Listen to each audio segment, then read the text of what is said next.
தேவி ரகுபதாம் ஆண்டு விட்டார் போய்கொண்டே இருக்கிறேன் திரும்பி பார் என்று சொல்கிறாயா? அர்ஜுனா அவள் நம்ம விட வர முடியாது, அதனால அவளை திரும்பி பார்க்க வேண்டாம். ஏன்னா பத்தினி வத்தினி என்று சொல்கிறமே, அவள் பத்தினி இல்ல. ஏன்னா அவளாலதான் நாம நாட்டை இருந்தோம், நகரத்தில் இருந்தோம், சமயம் நம்பி அனைவரையும் இருந்தோம். அவ மட்டுமா பத்தினியா? அரங்கேற்றத்திலே கர்ணனை பார்த்து வில்லை வளைத்தான். வில்லை வளைக்கும் பொழுது இப்பேற்பட்டவனே நமக்கு மன்னனாக இருந்திருந்தால் ஆகும் என்று கர்ணன் மேல ஆசைப்பட்டவன். அவ எந்த விதத்துல பத்தினி, அதனால அவ மாண்டு விட்டோம். பாப்பா போகலாம். ஐயோ அண்ணா, பட்ட தண்ணி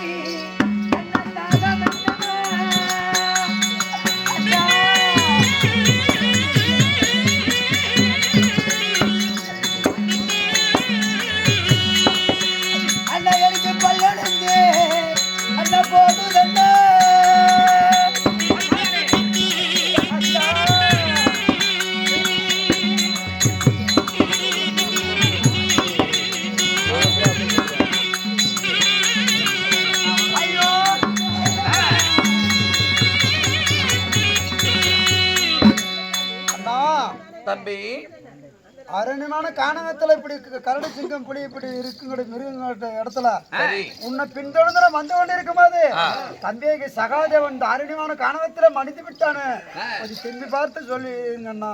சகாதேவன் மாண்டு விட்டானா? ஆமாண்ணா. அவன் மாண்டா மாலட்டும்பா. எப்படி அவன் என்ன நல்லவனா? அவனை திரும்பி பார்க்க சொல்றேன். 18 நாள் சமராய போர்களும் உத்தகளும் உண்டு செய்தோம். அப்படி உண்டு செய்யக்குள்ள துரியோதனனுக்கு ஜாதகம் பார்க்க போனா, ஜாதகம் பார்க்கக்குள்ள அவன் மகனா இருந்தா ஜாதகத்தை கணித்து கொடுத்திருப்பானா? அண்ணன் மகன் தானே போனா போகட்டும்னு அண்ணனுடைய மகனாகப்பட்ட நாகக்கண்ணிக்கு பிறந்த நல்லரவானுக்கு சகாதேவன் சாஸ்திரத்தை பார்த்து அவனை பலி கொடுத்தா நீங்க வெற்றியாகலாம் என்று சொன்னானே. தன் மகனா இருந்தா சொல்லிருப்பானா?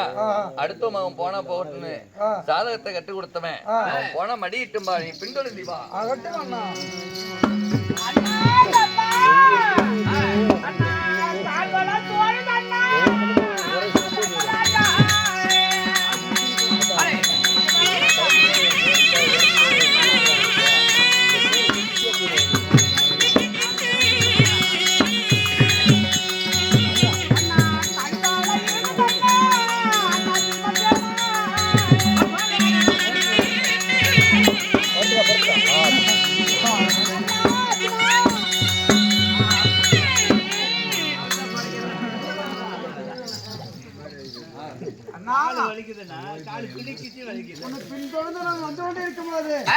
தம்பியாக நகலன் இங்கே மடிந்து விட்டாலும் கொஞ்சம் திரும்பி பார்த்து பாருங்கண்ணா.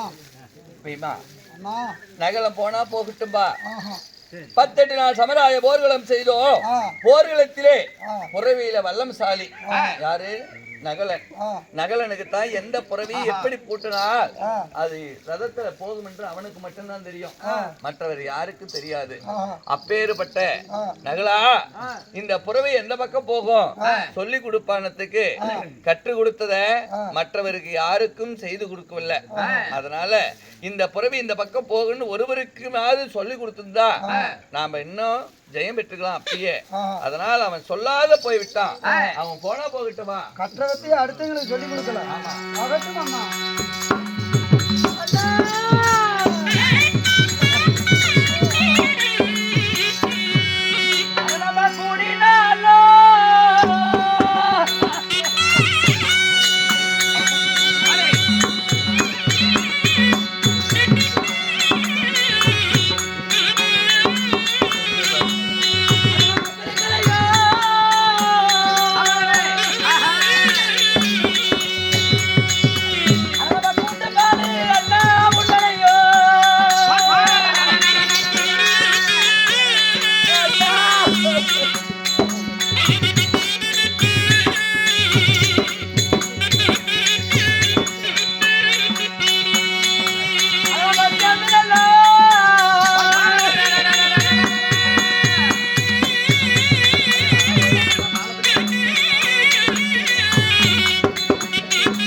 ஒன்றுமின் ஒன்றாக இருந்தவர்கள் அடுத்து இப்படிப்பட்ட ஆரோக்கியமான காணகத்துல தம்பியாகி அர்ஜுனனும் ஆண்டு மனித விட்டான கொஞ்சம் திரும்பி பார்த்து பாருங்களேன் தான்.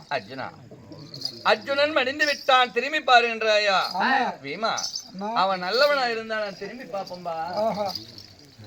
சண்டை சமப்போர் செய்யக்குள்ளையும் மனைவி என்று மனைவியோடவே தெரிந்திருந்தான்.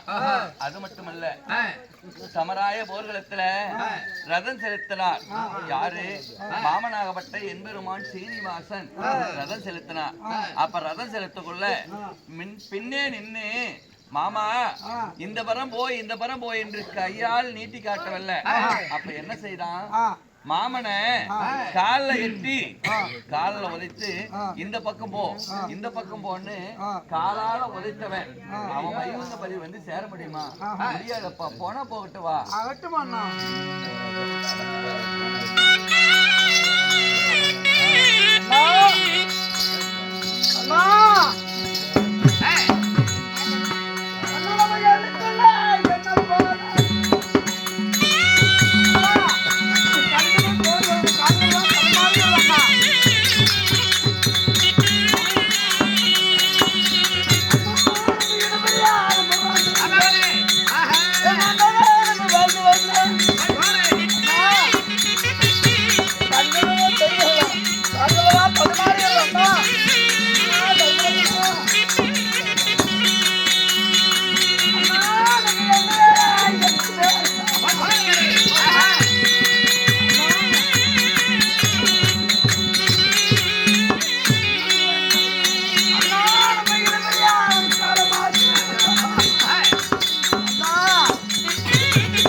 குழந்தையே வாப்பா வீமா.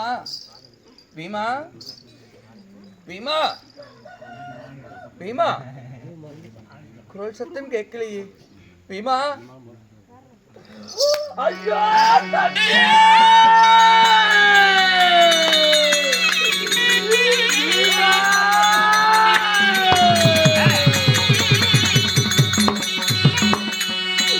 கண்ணனி மாண்டினல்ல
பாட்டு படித்தாயே பாடிட்ட சோதியே கூடி பிறந்தமே கூட்டுப்பால் உண்டிருந்தே சேர்ந்து பிறந்திருந்தோம் சேடப்பால் உண்டிருந்தமே தேரை கல்லுக்குள் தேரை போல தேங்காய் மட்டைக்கு தேங்காய் போல எள்ளுக்குள் எண்ணெய் போல இணைபிரியாத வாழ்ந்திருந்தே தம்பி.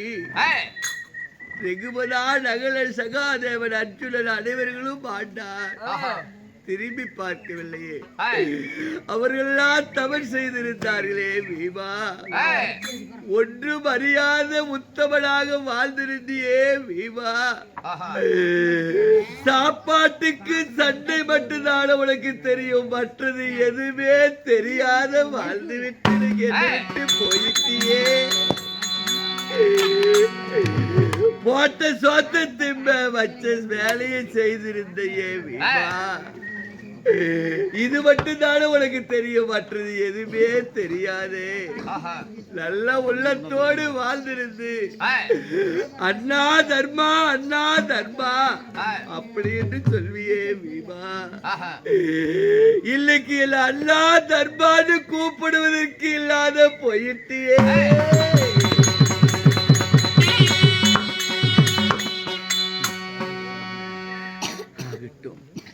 ஆகாத காலம் வந்து ஆளுக்கு ஒரு தேசம் போவதை போல மாமன் சொல்வதை போல நான் முன்னே போய் கொண்டிருந்தானே பின்னே வா, எது நடந்தாலும் பின்னோக்கி பார்க்காதப்பான்னு சொன்னா அதை போல ஆகட்டும். பீமா, உன்னை மட்டும் நீ எதுவும் அறியாதவன், ஒரு பாவத்தையும் அறியாதவன், கள்ளங்கபடமில்லாத வாழ்ந்தவன் நீ. அதனால் உன்னை மட்டும் நான் தகனத்தை செய்துவிட்டு மாமன் சொன்ன பிரகாரம் நான் போகிறேன் அப்பா.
ஒண்ணுக்கு ஒன்னாக பிறந்து தமையின் தமைகளை அனைவர்களை பிரிந்து இப்பொழுது நான் போகிறேன்.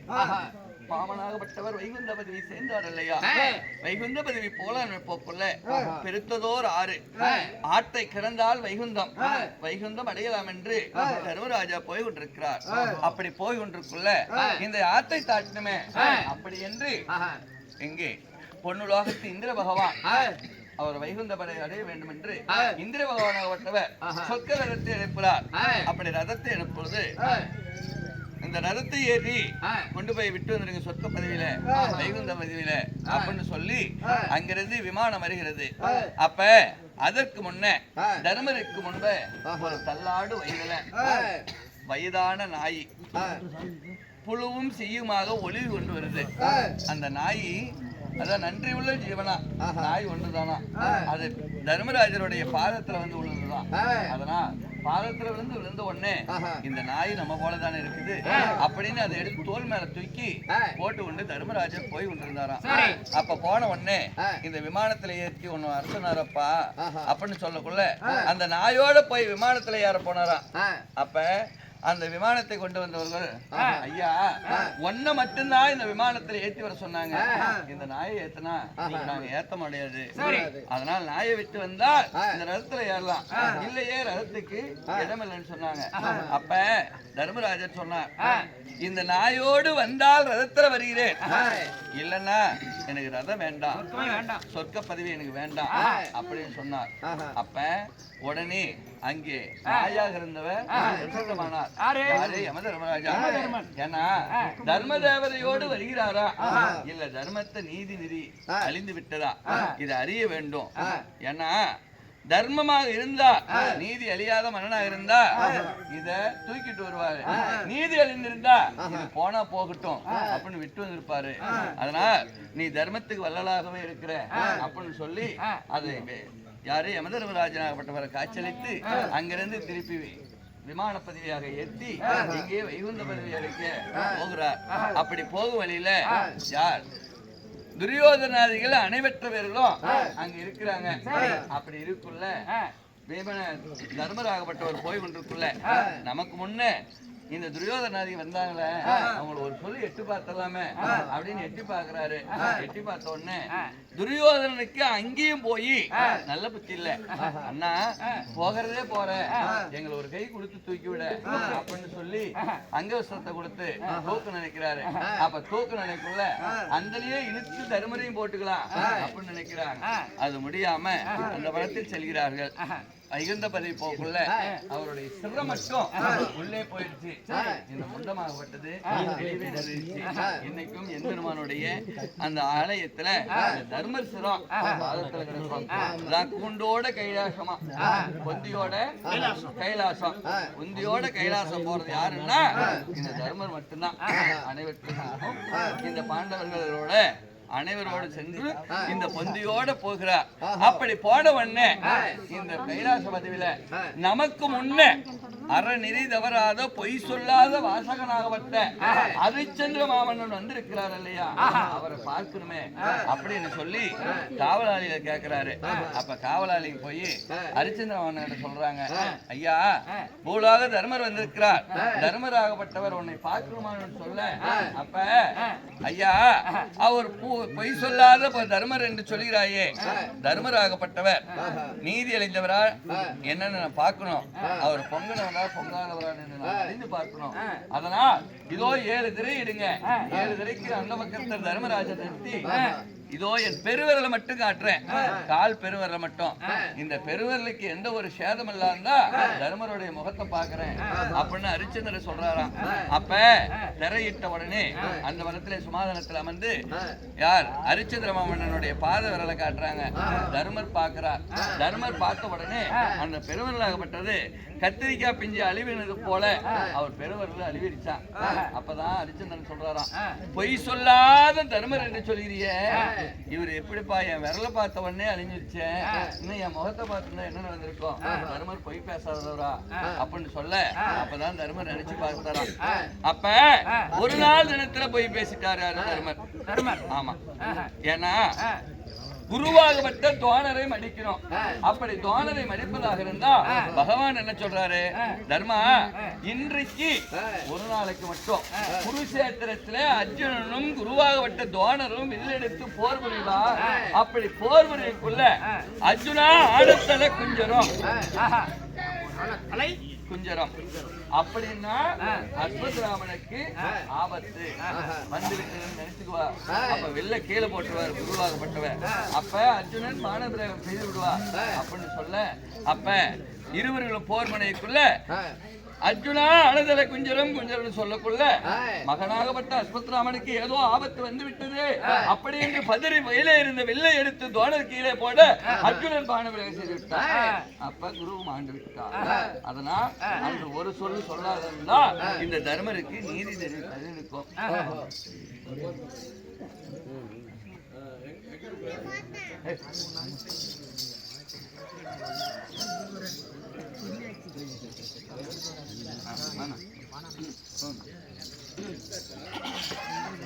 கேளும் சபையோர்களே, நமது சின்னபத்திரத்தை சார்ந்த என் உயிரினை மேலான என் அன்பின் சொந்தங்களே, தாய்மார்களே, என் மாண்ட மகராசி நம்ம பச்சையம்மாளுடைய குடும்பம்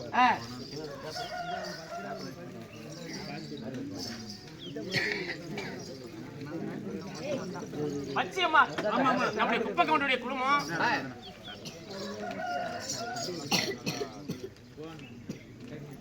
மாமமைத்தன் பெண் மக்கள் ஆண் மக்கள் அனைவர்களும் எங்களுக்கு ஆதரவு கொடுத்து எந்த கூச்சல் குழப்பம் இல்லாமல் அமைதியாக பொறுமையாக இருந்த நல்ல குடும்பம். மென்மேலும் எங்க மாண்ட மகராசி இந்த குடும்பத்துக்கு தெய்வமா இருந்து வருஷாந்திர கும்பிட்டு அம்பாள் வழிபட்டு வாங்க. இந்த குடும்பம் இந்த பட்டியல வாழ்பான பொங்கும் எங்க ஆயா அனுகத்தோட ஐயா கருப்புசாமி அனுகத்தினால செல்வாக்கா இருப்பீங்க. நன்றி. நாடகம் விட்டுட்டு இறந்து போன எங்க மூதாதிங்க மேலையும்